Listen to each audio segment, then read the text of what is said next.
कि लड्डु काङ्ग्रेसहरू मैदानमा आउनुभएको छ। यो हातमा पनि लड्डु, त्यो हातमा पनि लड्डु। लड्डु काङ्ग्रेसहरूको कारणले गर्दा आज काङ्ग्रेसमाथि नै प्रश्न उठेको छ। 30 वर्ष पञ्चायतमा दुर्गानन्द झादेखि योगेन्द्रमान शेरचनसम्म एकचोटि निवेदन लेखेको भए मन्त्री प्रधानमन्त्री हुन पाउँथे। झुन्डिए, गोली खाए। पुस 5 गते प्रधानमन्त्री केपी शर्मा ओलीले गर्नुभएको काम असंवैधानिक हो। असंवैधानिक केपी ओलीको कदम मुर्दाबाद पार्टीको नारा यही हो। यो भन्दा दायाँ बायाँ न नेपाली कांग्रेसको निर्णय छ न कसैले निर्णय गराउन पाउँछ। नेपालको प्रधानमन्त्रीले विधिको शासनमा विश्वास गर्नुहुन्न, सेटिङको शासनमा विश्वास गर्नुहुन्छ भनेर कसैले भन्दै गर्दा अदालतको अपहेलनाको मुद्दा लाग्छ भने अपहेलनाको मुद्दा हामी सबैलाई लगाइयो श्रीमान। हामी सबैले त्यो मुद्दा खेप्न तयार छौँ। न्यायको पक्षमा बोल्दै गर्दा अदालतको अपमान हुँदैन। प्रधानमन्त्री केपी शर्मा ओलीको विघटनको यो प्रस्ताव सदर हुने हो भने यो भन्दा ठूलो लोकतन्त्रमा जनताको निर्वाचनको अर्को अपमान हुन सक्दैन। तपाईलाई मन परेन मूर्ख शासक बदल्दिनुस्, तर मूर्ख शासकको हुकुमले चल्ने पद्धतिले नेपालको हित हुँदो रहेनछ भन्ने कुरा इतिहासले बताएको छ। इतिहासको गाली खाने हो वा लड्ने हो आफ्नो हकका लागि, आफ्नो अधिकारका लागि। आज शहीद दिवसमा त्यही भएर मैदानमा आएको। संकल्प गर्ने हो कि होइन, बोल्ने हो कि होइन, लड्ने हो कि होइन, डट्ने हो कि होइन। यस कार्यक्रमका श्रद्धेय सभाध्यक्ष महोदय, हाम्रो प्रेरणाको स्रोतलाई यहाँ राखेर आज हामी यो दिवस मनाउँदैछौँ। हामी 4 जना शहीदहरूले माघ 10 गतेदेखि 16 गतेसम्म 2007 सालमा शहादत प्राप्त गर्दै गर्दा होस् वा यसबाट प्रेरणा पाएर पछिल्लो समयसम्ममा हजारौं सपुतहरू जसलाई हामीले शहीद भनेर मानेका छौँ, कसैले पनि शहादत दिएको नेपालको सीमाना रक्षाको लागि थिएन। हाम्रो सन्दर्भ नेपालको सीमानाका लागि थिएन। हामीसँग सीमाना थियो, तर त्यो सीमानाभित्र शासन गर्नेले तपाईं र मेरो सान मान सम्मान खोसेकोले त्यही सीमानाभित्र हाम्रो सम्मानको लागि हाम्रा सपुतहरूले आफ्नो जीवन शहादत गरे, जसलाई आज हामी शहीद भनेर भन्दछौँ। पञ्चायतमा शहादत प्राप्त गर्ने होस् वा माओवादीको युद्धको बेलामा शहादत प्राप्त गर्ने होस्, सबै शहादत तपाईं र मेरो सम्मानको लागि थियो, तपाईं र मेरो शानको लागि थियो, तपाईं र मेरो उज्यालोका निम्ति थियो। थोरैलाई उज्यालो भएर पुग्दैन, उज्यालो सबैलाई चाहिन्छ भन्नका निम्ति थियो। तपाईं र मेरो स्वतन्त्रताका लागि थियो, तपाईं र मेरो समानताका लागि थियो। शहीद गंगालाल, धर्मभक्त दशरथचन्द्र शुक्रराज त्यो दिन झुन्डिन वा गोली खान तयार नभएको भए आज रत्न पार्कमा न यो मञ्च बन्थ्यो न तल तपाईँ बसेर थपडी बजाउन पाउनुहुन्थ्यो। तपाईँ र म आज उभिन पाएका छौँ भने यस्ता सयौं सपुतहरूको रगतले त्यो आधार दिएको छ, त्यो प्रेरणा दिएको छ। 2007 सालमा आएको परिवर्तन पश्चात केही वर्षको संक्रमण पछाडि जब 2015 सालमा निर्वाचन भयो, त्यो निर्वाचन पछाडि जतिखेर पहिलो जननिर्वाचित सरकार बन्यो, त्यो सरकारले आफ्नो कार्यकाल पूरा गर्न पाएको भए, दरबारले अनावश्यक महत्त्वाकांक्षा नराखेको भए आज सायद नेपालमा संवैधानिक राजतन्त्र पनि रहन्थ्यो होला। आज हामीसँग 60 वर्षको संसदीय प्रजातन्त्रको इतिहास हुन्थ्यो। त्यो गरिबिलो इतिहास मात्र हुँदैन थियो, हामीसँग बलियो लोकतान्त्रिक चेतना हुन्थ्यो, संस्कार हुन्थ्यो र संस्थाहरू हुन्थ्यो। हामीसँग भर पर्ने अदालत हुन्थ्यो, हामीसँग राम्रा विश्वविद्यालयहरू हुन्थ्यो होला, हामीसँग लोकतान्त्रिक चेतना पनि हुन्थ्यो, त्यसलाई बोक्ने संस्थाहरू पनि हुन्थ्यो। दरबारको महत्त्वाकांक्षाले 30 वर्ष खेर गयो। अहिले पनि कहिलेकाहीँ साथीहरू कहीँ आएको युवाहरू घुमेको देख्छु, राजा आऊ देश बचाऊ, राजा आऊ देश बचाऊ भनेर भनेको देख्छु। 30 वर्ष दरबारले यही ठाउँबाट एकल शासन गर्ने मौका पायो। दरबारका विरुद्ध जो बोल्थ्यो उसलाई अराष्ट्रिय करार गरिन्थ्यो। हाम्रा कैयन साथीहरू मारिए। प्रतिपक्षविहीन राजनीति, 30 वर्षको स्थिरता, तर 30 वर्षपछि नेपालको अवस्था के रह्यो? नेपाल 2046 सालमा जनआन्दोलन हुँदै गर्दा नेपाल संसारकै सबैभन्दा गरिब देशमध्ये, संसारकै सबैभन्दा बढी विदेशी ऋण बोकेको देशमध्येको एउटा देश थियो। तब न जनता सडकमा ओर्लिए, तब न फेरि परिवर्तनको उद्घोष भयो। 46 साल पछाडि फेरि एउटा अवसर नेपालले पायो। गल्ती हामीले पनि गर्यौँ, हामी पनि चुक्यौँ। दरबारको फेरि षड्यन्त्र, माओवादीको अनावश्यक युद्धको दुस्साहस, यसले फेरि अर्को 10 वर्ष खेर गयो। 60-62 सालको आन्दोलन, त्यो आन्दोलनबाट आएको परिवर्तन त्यसको व्यवस्थापन गर्न अर्को 10 वर्ष लाग्यो र यत्रो लामो आरोह अवरोह पछाडि हामीले एउटा संविधान निर्माण गर्यौं। संविधान भनेको एउटा निर्जीव दस्तावेज मात्र होइन। अघि भीमसेन सरले संविधान देखाउनु भयो। यो संविधानमा हामी 600 मानिसले काम गरेका छौं हो। यो संविधान यो जनआन्दोलनसँग जोडिएको छ हो। तर यो संविधान त्यो जनआन्दोलनसँग मात्र जोडिएको छैन। यो संविधान यो 4 शहीदसँग पनि जोडिएको छ। यो संविधान तपाईं हामीले नचिनेका अरु सयौं शहीदहरुसँग जोडिएको छ। किनकि स्वतन्त्रता र समानताको, मैले अघि पनि भने सीमानाको लागि होइन, तपाईं र मेरो सीमानाभित्र तपाईं र मेरो सम्मानका लागि, तपाईं र मेरो स्वतन्त्रता र समानताका लागि कयौं साथीहरु हाँसी हाँसी बलिवेदीमा चढे। त्यो लामो आरोह अवरोह पछाडि हामी अन्तिममा एउटा निष्कर्षमा पुग्यौं। त्यो निष्कर्षलाई दस्तावेजीकरण गर्यौं र हामीले एउटा संविधान निर्माण गर्यौं। यही संविधानमा टेकेर यो भन्दा अगाडिको यात्रा अगाडि लिएर जाने हामीले उद्घोष पनि गर्यौं। त्यसैले यो संविधानलाई राम्रोसँग तपाईले निहालेर हेर्नुभयो भने त्यहाँ मृत अक्षर मात्र होइन, त्यहाँ तपाईले कहीं स्पन्दनहरू सुन्नुहुन्छ, शहीदहरूको आवाज सुन्नुहुन्छ, स्वतन्त्रताको लागि गरिएका ती आन्दोलनका चापहरू तपाईले त्यहाँ सुन्न सक्नुहुन्छ। त्यसैले आज त्यस कारणले गर्दा हामीहरू भनिरहेका छौं यो संसदको विघटन होइन, यो संविधानको विघटन। प्रधानमन्त्री केपी शर्मा ओलीले यो संविधानमा टेकेर घर बनाउने मौका पाउनुभयो। संविधान हामी सबैले हालेको जग हो। त्यो जगमा टेकेर घर बनाउनका निम्ति मौका पाउनुभयो। म त हेड मिस्त्री हो, मिस्त्रीहरूको नायक। मलाई 5 वर्षको निम्ति जिम्मा दिइयो, हातमा अस्त्र पनि दिइयो। तर शास्त्र नपढेकोले अस्त्र चलाउन जानेन, ढङ्ग पुर्याएन, घर बनाउन जानेन, घर बनाउन सकेन। घर बनाउन नजानेर घर बनाउन नसक्नेले मैले घर बनाउन सकिन, घर बनाउन जानिन भन्नुपर्नेमा दिएको अस्त्रको दुरुपयोग गरेर त्यही जगमा हान्न थाल्यो, त्यही जग भत्काउन थाल्यो। अनि वरिपरि रहेका आसेपासेहरू, धुपौरेहरूले प्रभु तपाईले गल्ती गर्नुभयो, तपाईलाई जिम्मा त घर बनाउन दिएको, तपाईलाई दिएको घनले तपाईले यसलाई इट्टा फोडेर माथि पर्खाल लगाउनु होला भन्न ठानेको तपाईले जग भत्काउन थाल्यो भन्नुपर्ने ठाउँमा धुपौरे हेर्नुस् त देशभरि प्रधानमन्त्री हिँड्नु भएको छ। क्या बात, क्या भत्काउनु भयो भनेर वरिपरि भएको तपाईले हेर्नुहुन्छ, थरीथरीका देख्नुहुन्छ। अनि प्रधानमन्त्रीलाई के लागिरहेको छ भने जसरी मेरो वरिपरि हिँड्नेहरूले मैले गरेको कदमको प्रशंसा गरिरहेका छन्, यसै गरिकन जनताले प्रशंसा गरिरहेका छन्। क्षमा गर्नुहोला प्रधानमन्त्रीजी, तपाई नेपाली जनताको अवमूल्यन गर्दै हुनुहुन्छ, अहिलेको युगको अवमूल्यन गर्दै हुनुहुन्छ। केही वर्ष पछाडि जब तपाई इतिहास बन्नुहुन्छ त्यो बेलामा नेपाली जनताले तपाईलाई कसरी सम्झनेछन् एकपटक आज राति बालुवाटारमा सुत्दै गर्दा आँखा चिम्म गरेर एकपटक सोच्नुस् तपाईलाई कसरी सम्झनेछ।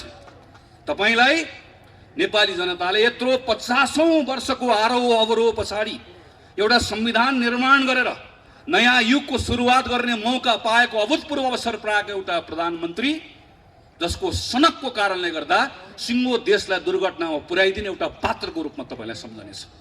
तपाईलाई नेपाली जनताले केही पनि थाहा नभएको तर मलाई थाहा छैन भन्ने थाहा नभएको एउटा अयोग्य पात्रको रूपमा तपाईलाई सम्झनेछ। तपाईलाई नेपाली जनताले सिङ्गो संविधानलाई विघटन गर्ने एउटा पात्रको रूपमा सम्झनेछ। तपाईलाई नेपाली जनताले जनताको मतको अपमान गर्ने एउटा पात्रको रूपमा सम्झनेछ। नेपालको इतिहासको पानाहरू लेख्दै गर्दा जनताको अधिकारको लागि लड्ने पात्रहरूको पानामा प्रधानमन्त्री केपी शर्मा ओलीको नाम लेखिने छैन। तपाईलाई कसैले पनि त्यो पाना पल्टाएर त्यहाँभित्र तपाईको नाम खोजे भने कसैले भेट्ने छैन। तपाईको नाम कहाँ लेखिनेछ? तपाईको नाम नेपाली जनताको अधिकार खोज्ने शासकहरूको पंक्तिमा लेखिनेछ। त्यसैले तपाईको बारेमा धेरै चिन्ता छैन। तपाईका धुपौरेहरूको बारेमा त केही भन्नु पनि छैन। चिन्ता तपाईको होइन, प्रश्न तपाईलाई मात्र होइन, प्रश्न भोलि हामीलाई पनि हुन्छ। चिन्ता आज आफ्नै गर्नुपर्ने बेला आएको छ। त्यो बेलामा इतिहासले हामीलाई पनि प्रश्न गर्नेछ। त्यो बेलामा नेपाली कांग्रेस के गरिरहेको थियो भनेर प्रश्न गर्नेछ। त्यो बेलामा नेपाली कांग्रेसले भन्न पाउँछ प्रधानमन्त्री केपी शर्मा ओलीको कदमलाई असंवैधानिक कदम हो भनेर ढक्क उभिएर बसेको थियो भनेर भन्न पाउँछ। तर भन्न पाउने हक र अधिकारलाई हाम्रै केही साथीहरूले अल्मलाइदिनु भएको छ कि लड्डु कांग्रेसहरू मैदानमा आउनु भएको छ। यो हातमा पनि लड्डु, त्यो हातमा पनि लड्डु। लड्डु कांग्रेसहरूको कारणले गर्दा आज कांग्रेसमाथि नै प्रश्न उठेको छ। यो प्रश्नलाई पनि भोलि उठ्न नसक्ने गरिकन थेचारेर हामी अगाडि बढ्नुपर्नेछ।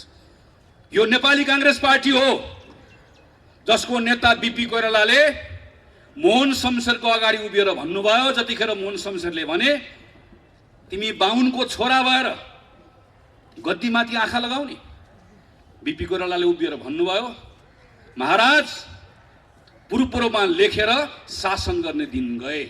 त्यो पार्टीको कार्यकर्ता हो हामी। 30 वर्ष पञ्चायतमा दुर्गानन्द झादेखि योगेन्द्रमान शेरचनसम्म एकचोटि निवेदन लेखेको भए, एकचोटि लेखेको भए मन्त्री प्रधानमन्त्री हुन पाउँथे। झुन्डिए, गोली खाए, मन्त्री प्रधानमन्त्री बन्न कोही पनि तयार भएन। एउटा चुनावको हिसाब किताब गरेर बस्छौँ हामी। चुनाव जित्ने कुरा एउटा राजनीतिक दलले सोच्नु हुँदैन होइन। तर के एउटा चुनाव जित्ने वा हार्ने कुरा मात्रैका निम्ति नेपाली कांग्रेस पार्टी बनेको? आज खेल मैदानमा जाँदै गर्दा अर्कोपट्टिको मैदानमा भएका खेलाडीहरू आफै एकअर्कालाई हान्दैछ, आफै एकअर्कालाई हान्दै गर्दा कोही लडेका छन्, ढलेका छन्। गोल हान्न सजिलो हुन्छ भन्ने तपाईँलाई पनि लागेको छ, मलाई पनि लागेको छ। तर गोल हान्न सजिलो हुन्छ भन्ने लाग्दै गर्दा यति त ध्यान पुऱ्याउँ, खेल मैदान रहेन गोल हान्नुला। खेल मैदानै रहेन भने गोल कहाँ गएर हान्ने हो?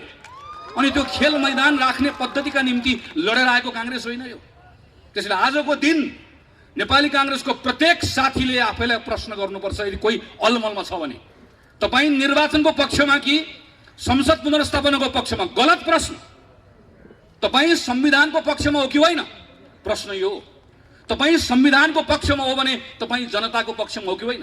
तपाईँ न्यायको पक्षमा हो कि होइन? तपाईँ आज न्यायको पक्षमा हो कि अन्यायको पक्षमा हो? तपाईँ आज संविधान र जनताको पक्षमा हो कि यो संविधानलाई विघटन गर्ने तत्त्वहरूको पक्षमा हो? प्रश्न यो। यो प्रश्नमा नेपाली कांग्रेस पार्टीले स्पष्ट निर्णय गरेर आफूलाई उभ्याएको छ। यो निर्णयलाई आजको दिनमा कतिपय ठाउँमा साथीहरू अल्मलिनु भएको छ, कतिपय अभिव्यक्तिहरूले अल्मलिनु भएको छ। म तमाम साथीहरूलाई आग्रह गर्छु, पार्टीको जुनसुकै तहको नेता होस्, पार्टीको निर्णयले बाँधिएको छ र पार्टीको निर्णय यही हो। पुष 5 गते प्रधानमन्त्री केपी शर्मा ओलीले गर्नुभएको काम असंवैधानिक हो। असंवैधानिक केपी ओलीको कदम मुर्दाबाद पार्टीको नारा यही हो। योभन्दा दायाँ बायाँ न नेपाली कांग्रेसको निर्णय छ, न कसैले निर्णय गराउन पाउँछ। प्रश्न कांग्रेसलाई मात्र होइन, प्रश्न अदालतलाई पनि आउँछ। केही साथीहरू के भन्नुहुन्छ भने अदालतको बारेमा बोल्नु हुँदैन। म फेरि भन्छु, बीपी कोइरालाको पार्टीको कार्यकर्ता हो हामीहरू र यही बीपी कोइराला हो जसले सर्वोच्च अदालततर्फ हेरेर भन्नुभयो यो अदालत हो श्रीमान, न्यायको 4 किल्लाभित्र न्यायको हत्या नहोस्, दायाँ नहेर्नुहोस्, बायाँ नहेर्नुहोस्, वर नहेर्नुहोस्, पर नहेर्नुहोस्, न्याय गर्नुहोस्, विवेक पुर्याउनुहोस्। अदालततर्फ हेरेर पञ्चायतको बेलामा फाँसी मुद्दा लागेको बेलामा बोलेका बीपीका कार्यकर्ताहरू आज रामशाह पद देखेर पर भागेर अदालतको बारेमा बोल्दैनौ भनेर भन्छ भने ती कायरहरू मात्र हुन सक्छ। अदालतको बारेमा कांग्रेसले बोल्दैन भन्ने भ्रम नराखौँ। अदालतमा भइरहेको विषयका बारेमा कांग्रेस त बोलिसक्यो र कांग्रेस बोलेर भनिसक्यो पुष 5 गतेको कदम असंवैधानिक हो। अब अदालतले योभन्दा दायाँ बायाँ फैसला गर्दैन भन्ने हाम्रो विश्वास हो। अदालतले गर्न सक्दैन, अदालतले गर्नु हुँदैन भन्ने हाम्रो मान्यता हो। अदालत प्रतिको प्रचुर विश्वास हो र विश्वासको आधार छ। अघि साथीहरूले चर्चा गरिसक्नु भयो। यही संविधान सभामा हामीहरू काम गर्दै गर्दा आदरणीय नेता कृष्णप्रसाद सिटौलाको नेतृत्वमा मस्यौदा समितिभित्र काम गर्दै गर्दा त्यही संविधान सभाबाट लेखिने संविधानमा भएको नेपालका कम्युनिस्ट पार्टीका साथीहरूको प्रस्ताव थियो अदालतलाई संसद मातहत राख्नुपर्छ। प्रस्ताव थियो एउटा संसदीय समितिले अदालतलाई हेर्नुपर्छ। हामीले भन्यो हुँदैन, अदालतको स्वतन्त्रताको पक्षमा हामी उभियौँ। यही संसदले अदालतको सम्मान राख्यो। अब हामी चाहन्छौँ अदालतले संसदको सम्मान राखोस्। श्रीमानहरूलाई हामीहरू भन्न चाहन्छौँ, तपाईहरू संविधान पल्टाएर हेरिराख्नु भएको छ, हेर्ने त्यही नै हो।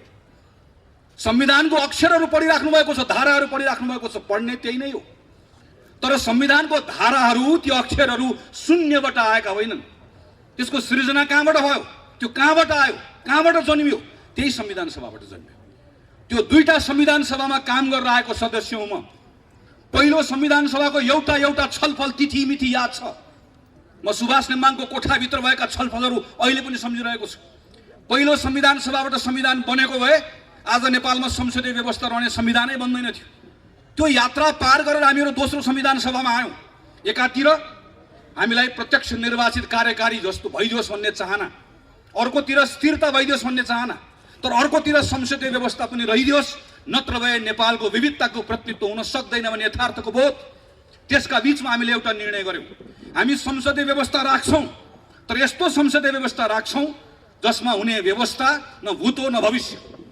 संसारको कुनै पनि देशको संविधानमा नभएको व्यवस्था तपाईँ हाम्रो संविधानमा हामीले राखेका छौँ। एउटा संविधान कसैले मलाई बताइदियोस् जसमा संसदीय व्यवस्थामा संसदबाट निर्वाचित भएको प्रधानमन्त्रीलाई 2 वर्ष अविश्वासको प्रस्ताव राख्न नपाउने कुनै एउटा संविधान छ? 2 वर्ष अविश्वासको प्रस्तावको बारेमा जब प्रधानमन्त्री निर्धक्क भएर बस्नुभयो त्यो बेलामा नेपालको संविधान सिरानी राख्ने अनि म त्यसको सदस्य सम्माननीय अदालतका श्रीमानहरूलाई हामी भन्न चाहन्छौँ, हामी जनताका प्रतिनिधि हौँ। नजानेर नबुझेर धारा 1, 2, 3, 4, 5, 6, 7 लेखेको होइन। बहुमत प्राप्त प्रधानमन्त्रीले संसद भङ्ग गर्न पाउँछ भनेको भए, गर्न पाउँछ भन्ने लेख्नुपर्छ भनेको भए लेख्न नआउने हो, पढ्न नआउने हो। सरासर 2047 सालको संविधानको धारा 53 जस्तो बहुमत प्राप्त प्रधानमन्त्रीले संसद भङ्ग गर्न पाउने छ भने लेखिहाल्थ्यो। बहुमत प्राप्त प्रधानमन्त्रीले गर्न पाउँदैन भनेरै त्यस कारणले गर्दा गर्न नपाइने व्यवस्था गरेको। यति कुरा प्रष्टसँग लेख्दै गर्दाखेरि पनि संविधानको व्याख्या गर्दै गर्दा तलमाथि हुन्छ भने प्रश्न उठ्छ श्रीमान, प्रश्न उठ्छ, जवाफ दिनुपर्ने हुन्छ। किनकि अदालतले पनि लेखेको कुरा व्याख्या गर्ने हो, काल्पनिक कुरा अदालतले पनि थप्न पाउँदैन। यो संविधानमा थप गड गर्न पाउने अधिकार अदालतले पनि छैन, लेखेको कुराको व्याख्या गर्ने मात्रै हो। यति मात्र होइन, तपाईँ प्रत्येक नेपाली नागरिकले यो कुरा मनन गर्नुपर्छ। प्रधानमन्त्री केपी शर्मा ओलीको विघटनको यो प्रस्ताव सदर हुने हो भने योभन्दा ठुलो लोकतन्त्रमा जनताको निर्वाचनको अर्को अपमान हुन सक्दैन। हाम्रो संविधानमा त लेखिएको छैन। कहिलेकाहीँ के कुरा गरिन्छ भने संसारको विभिन्न संविधानमा भएको व्यवस्थाको कुरा गरिन्छ, संसदीय व्यवस्थाको कुरा गरिन्छ। हाम्रो संविधानमा नलेखेको तर संसदीय परम्पराको कसैले बहस गर्छ भने पनि एकपटक पल्टाएर हेरौँ। एउटा संसद विघटन गरेको घटना कसैले मलाई बताइदियोस् जहाँको प्रधानमन्त्रीले के भन्छ भने यो संसदमा सम्पूर्ण रूपमा मेरो बहुमत थियो, संसदमा मलाई केही पनि समस्या भएको थिएन, तर राति सुतेको बिहान उठ्दै गर्दा भङ्ग गर्न मन लाग्यो, मैले भङ्ग गरिदिएँ। प्रधानमन्त्रीको पत्रले योभन्दा अरू केही भन्छ? तपाईँले पत्र पढ्नु भएको छ एकपटक? प्रधानमन्त्री के भन्नुहुन्छ भने मलाई 2/3 बहुमत चाहियो, त्यस कारणले गर्दा मैले संसद भङ्ग गरिदिएँ। अब 2/3 बहुमत दिनुस्। त्यसपछि प्रधानमन्त्री के भन्नुहुन्छ भने 2/3ले पुगेन, सम्पूर्ण चाहियो भन्नुहुन्छ। त्यो भन्न पाइने हो नि त। एउटा व्यवस्था कसैले देखाइदियोस्, एउटा अभ्यास देखाइदियोस् जहाँ संसदमा समस्या नभइकन संसद विघटन भएको होस्। भएको छैन, कहीँ पनि हुँदैन। हाम्रोमा त पाइँदैन, पाइने ठाउँमा पनि हुँदैन। संसदमा समस्या आएपछि बल्ल संसद भङ्ग गर्ने अभ्यास संविधानमा व्यवस्था भएका देशहरूमा छ, हाम्रोमा त त्यो पनि छैन। त्यसैले हामी श्रीमानहरूतर्फ फर्केर भनिरहेका छौँ, केही हेर्नु पर्दैन, हाम्रो संविधान मात्र हेरिदिए हुन्छ। प्रधानमन्त्रीले अदालतमा चलिरहेको कुरालाई तमासा भनेर भन्नुभयो। तमासा भन्ने कुरालाई अदालतले कसरी लिन्छ, अदालतले जान्ने कुरा हो। केही पूर्व प्रधान न्यायाधीशहरूले अदालतको अ पनि उच्चारण गर्नु भएन। उहाँहरूले जम्मा एउटा कुरा भन्नुभयो, प्रतिनिधि सभाको विघटन संविधानलाई नेपाल संविधानका हिसाबले पनि राजनीतिक हिसाबले पनि यसले गतिरोध उत्पन्न गरेको छ भनेर भन्नुभयो। भनेको त्यति मात्रै हो। त्यति भनेको आधारमा आज पूर्व प्रधान न्यायाधीशहरूलाई अदालतको अपहेलनाको मुद्दा लागेको छ। अदालतको प्रक्रिया छ, म प्रक्रियाको सम्मान गर्छु र मलाई विश्वास छ अदालतले यसलाई दुधको दुध पानीको पानी गर्छ। तर एउटा कुरा सम्झाउन चाहन्छु, केवल राजद्रोहको मुद्दा लागेको थियो मलाई। यही अगाडिपट्टि नागरिक आन्दोलन भएको थियो। देवेन्द्रराज पाण्डे र कृष्ण पहाडीले नेतृत्व गर्नुभएको नागरिक आन्दोलनमा यहाँ नारा लगाएको बहानामा राजद्रोहको मुद्दा लागेर हिरासतमा थिए। म माथिको मुद्दामाथि बहस चलिरहेको थियो विशेष अदालतमा। विशेष अदालतमा बहस चल्दै गर्दा थुप्रै युवा साथीहरू अदालतमा आउनुभयो, अदालतको परिसरमा छिर्नुभयो, तलबाट नारा लाग्न थाल्यो, ज्ञाने चोर देश छोड। र त्यही बेलामा मेरो पक्षमा बहस गर्दै गरेका वकिलहरूले भन्नुभयो, श्रीमान एकछिन अदालतमा मौनता चाहन्छु, श्रीमान एकछिन कोही नबोलिदिनुहोस्। कोही बोलेनन्। पछि भित्र युवाहरू भित्रै पसे, नारा लगाउँदै गए, अझ स्वर ठुल्ठुलो हुँदै गयो। अनि मेरो पक्षको वकिलहरूले भन्नुभयो, श्रीमान मेरो पक्षलाई आज जुन आरोप लागेको छ त्यो आरोपको आधारमा तपाईँले आज यसलाई राजद्रोही भन्ने हो भने ती राजद्रोहीहरू त अदालतमा आइसके, यी सबलाई राजद्रोही तपाईँले भन्नुपर्छ। अब कतिलाई राजद्रोही भन्नुहुन्छ भनेर भनेको म सम्झन्छु। आज संविधानमा नलेखिएको संसद विघटन गरेको कुरा गलत हो भनेर कसैले भन्दै गर्दा, नेपालको प्रधानमन्त्रीले विधिको शासनमा विश्वास गर्नुहुन्न, सेटिङको शासनमा विश्वास गर्नुहुन्छ भनेर कसैले भन्दै गर्दा अदालतको अपहेलनाको मुद्दा लाग्छ भने अपहेलनाको मुद्दा हामी सबलाई लगाइयो श्रीमान। हामी सबैले त्यो मुद्दा खेप्न तयार छौँ। न्यायको पक्षमा बोल्दै गर्दा अदालतको अपमान हुँदैन। हामी अदालतको मान बढाउन चाहन्छौँ, अदालतको शान बढाउन चाहन्छौँ। सर्वोच्च अदालत भन्ने नाम संविधानले दिएको, तर सर्वोच्च अदालतप्रतिको सर्वोच्च विश्वास अदालतले आर्जन गर्नुपर्छ, न्यायबाट आर्जन गर्नुपर्छ, फैसलाबाट आर्जन गर्नुपर्छ, न्याय गरेको देखिनुपर्छ। त्यसका निम्ति हामीहरू बोलिरहेका छौँ। कतिपय साथीहरू भन्नुहुन्छ आज हामी नेपाल कम्युनिस्ट पार्टी दुईटा हुँदै गर्दा कुनै एउटाको पक्षमा नबोलौँ, कुनै अर्कोको पक्षमा नबोलौँ। मलाई यसमा अल्मलिनु पर्ने कारण केही पनि छ भन्ने लाग्दैन। कम्युनिस्ट पार्टीका साथीहरू दुईतिर अहिले फर्केर बस्नु भएको छ। एउटाले एउटाको वस्त्र उतार्नुहुन्छ र भन्नुहुन्छ ल आज मैले उतारिदिएँ, अर्कोले भन्नुहुन्छ उसले एउटा उतारे मैले दुईटा उतारिदिएँ। उतार्दा उतार्दै केही दिनपछि दुवै थरीहरू सर्वाङ्ग नाङ्गिसके पछाडि तपाईँ हामीले कोहीले पनि उहाँहरूलाई हेर्न सक्दैन। र त्यो बेलामा नेपाली जनता आफैले भन्नेछन् हामीलाई को सक्कली को नक्कली थाहा छैन, तर हामीलाई सक्कली कम्युनिस्ट पनि चाहिएन, नक्कली कम्युनिस्ट पनि चाहिएन। हामीलाई तातेको कम्युनिस्ट पनि चाहिएन, हामीलाई सेलाएको कम्युनिस्ट पनि चाहिएन। हामीलाई गड्याङ गुडुङ गर्दै आउने उत्तौलो खरे जस्तो कम्युनिस्ट पनि चाहिएन। हामीलाई जमेर गनाएको पोखरी जस्तो गनाएको कम्युनिस्ट पनि चाहिएन। हामीलाई यो पनि चाहिएन, हामीलाई त्यो पनि चाहिएन। नेपाली जनता आफैले भन्नेछन्। हामी यहाँ छौँ भनेर लेखेर बस्नुभएका साथीहरूलाई नेपाली जनता आफैले प्रश्न गरिरहेका छन्।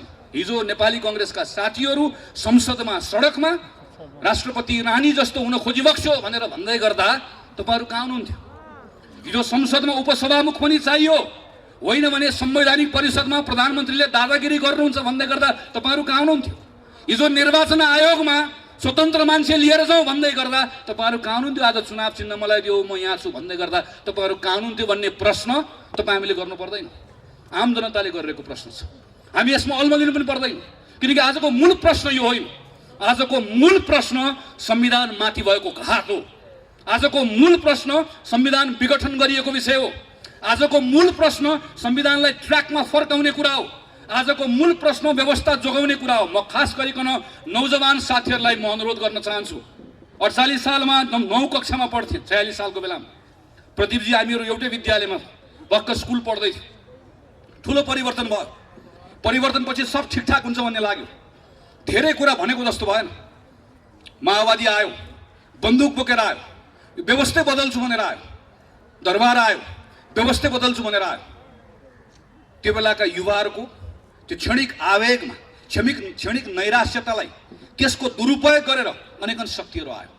तर त्यसले हाम्रो पुस्ता खायो, हाम्रो एउटा जेनेरेसन गयो। यो बेलामा तपाईँको रिस पार्टीसँग हुन सक्छ, तपाईँको रिस नेतासँग हुन सक्छ। रिस उठ्यो पार्टी फेरिदिनुहोस्, रिस उठ्यो नेता बदल्नुहोस्, तर पद्धति बदल्ने कुरामा साथ कसैले पनि नदिनुहोस्। यो पद्धति बदल्ने भत्काउने कुरा फेरि एकपटक सुरु भयो भने अर्को 20 वर्ष जान्छ। लेखेर राख्नुहोस्, गनेर राख्नुहोस्। तपाईँलाई मन परेन मूर्ख शासक बदलिदिनुहोस्, तर मूर्ख शासकको हुकुमले चल्ने पद्धतिले नेपालको हित हुँदो रहेनछ भन्ने कुरा इतिहासले बताएको छ, पटक पटक प्रमाणित भएको छ। त्यसैले यो बेलामा कोही प्रतिको माया राख्नु पर्दैन, कोही प्रतिको दुराग्रह पनि राख्नु पर्दैन। तपाईँ काङ्ग्रेस हुनै पर्दैन। काङ्ग्रेस हुने, काङ्ग्रेसलाई मत हाल्ने कुरा आउँछ त्यो दिन गर्नु होला। यो पटक तपाईँ एउटा नेपाली नागरिक भएर सोच्ने हो। तपाईँले यो पटक तपाईँले नेपालको भविष्यका बारेमा सोच्ने हो। यो बेलामा तपाईँ बोल्ने जसरी गङ्गालाल 22 वर्षको उमेरमा एउटा युवक भोलि गएर तपाईँ र मैले उज्यालो देख्न पाउला कि नपाउला भनेर बोले मात्र होइन गोली खाए। तपाईँ आज तपाईका लागि, तपाईको भविष्यका लागि, हाम्रो देशका लागि, हाम्रो भविष्यका लागि बोल्न तयार हो कि होइन? बाहिर मैदानमा आउन तयार हो कि होइन? त्यसैले म एउटै कुरा भनेर आग्रह गरेर टुङ्ग्याउन चाहन्छु। विनोद विक्रम केसी, कवि विनोद विक्रम केसीको कवितालाई थोरै मैले आफ्नो हिसाबले बनाएको छु। टाउकोमा लाठी खान तयार रहनुस्, टाउकोमा लाठी खान तयार रहनुस्, ढाडमा बुट खान तयार राख्नुस्। टाउकोमा लाठी खान तयार रहनुस्, ढाडमा बुट खान तयार रहनुस्, छातीमा गोली खान तयार रहनुस्, मस्तिष्कलाई जेलको हावा खान तयार राख्नुस्, मनलाई मृत्युलाई मही खानको लागि तयार राख्नुस्, मनलाई मृत्युलाई मही खानको लागि तयार राख्नुस्। नत्र तानाशाहसँग हार खाएर इतिहासको गाली खान तयार रहनुस्। इतिहासको गाली खाने हो वा लड्ने हो आफ्नो हकका लागि, आफ्नो अधिकारका लागि। आज शहीद दिवसमा त्यही भएर मैदानमा आएको। संकल्प गर्ने हो कि होइन? बोल्ने हो कि होइन? लड्ने हो कि होइन? डट्ने हो कि होइन? त्यही साहसका साथ, संकल्पका साथ देशभरिका साथीहरू उठ्नुहुन्छ भन्ने विश्वास गर्दै मेरो कुरा टुङ्ग्याउँछु। धन्यवाद, नमस्कार, जय नेपाल।